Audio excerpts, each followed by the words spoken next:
sejahtera cikgu-cikgu dan rakan-rakan sekalian.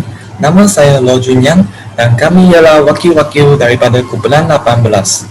Hari ini, kami akan memperkenalkan keseimbangan dalam kepelbagaian dalam aspek gaya hidup.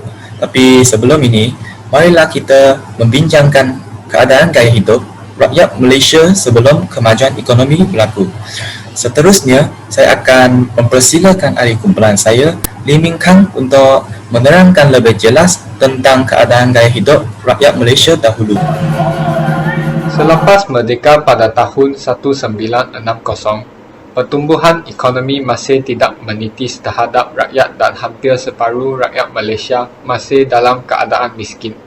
Golongan majoriti yang tinggal di kawasan luar bandar adalah masyarakat kaum Melayu dan ini dilihat sebagai masalah etnik Melayu. Dalam aspek ini, masyarakat luar bandar adalah golongan yang lebih miskin berbanding dengan golongan bandar sebab mereka merupakan pekerja tidak mahir. Contohnya, petani dan nelayan, dan gaji mereka anggap rendah. Hal ketidakseimbangan ini wujud sebab hak milik kekayaan.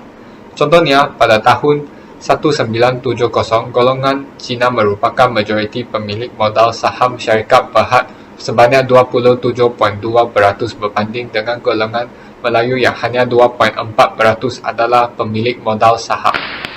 Selepas dasar ekonomi baru DAP berakhir, keseimbangan dalam kepelbagaian muncul dan gaya hidup serta taraf hidup rakyat Malaysia juga meningkat.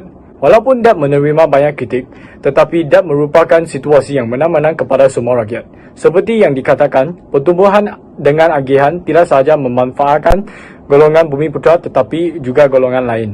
Maksudnya, kebanyakan projek dilaksanakan oleh kontraktor golongan Cina, pendapatan dan peluang pekerjaan juga meningkat dan kemodenan luar bandar juga berlaku.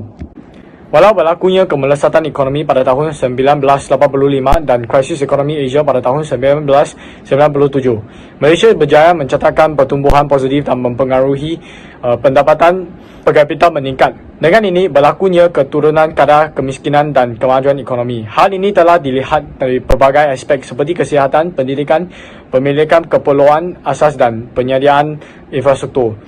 Contohnya, dalam aspek kesihatan, jangka hayat telah semakin meningkat dan kadar kematian bayi telah dikurang.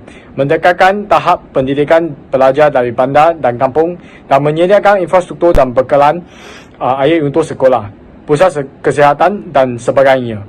Ini juga telah mempengaruhi keadaan negara kita sehingga hari ini.